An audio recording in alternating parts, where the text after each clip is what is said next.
No geral, nós podemos dizer que a profecia é uma fala inspirada. É alguém que fala da parte de Deus, debaixo da orientação de Deus, na autoridade de Deus, no poder do Espírito Santo, trazendo da parte do Altíssimo uma palavra para o seu povo.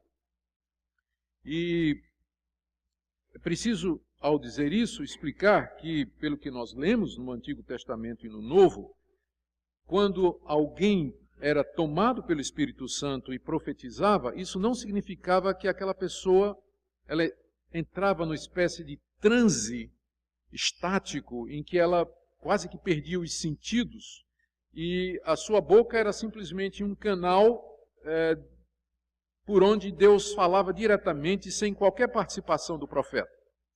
Isso não é bem assim. Há ocasiões no Antigo Testamento em que o Espírito de Deus veio sobre algumas pessoas, como por exemplo o rei Saul, que não era profeta e nós não temos nem certeza se de fato ele era convertido, e diz lá que Saul profetizou. Mas normalmente o profeta estava consciente de que Deus estava agindo nele, e nem sempre profetizar era falar palavras que vinham diretamente para a cabeça do profeta da parte de Deus.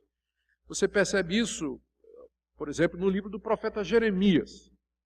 Boa parte das profecias de Jeremias, chamado o profeta chorão, não é? Era um profeta que viveu o cativeiro e se lamentava muito da desgraça que tinha vindo ao povo de Deus e dos pecados da nação de Israel. Boa parte das profecias de Jeremias consiste num diálogo entre ele e Deus, em que ele questiona por que Deus está fazendo aquilo com o povo, em que ele pede misericórdia a Deus. E o seu livro todo é chamado a profecia de Jeremias. Então, o profeta estava engajado, ele estava consciente de que Deus estava agindo, que Deus estava falando através dele.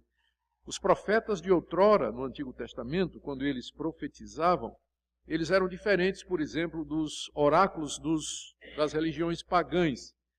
Na Grécia havia o famoso oráculo de Delfo.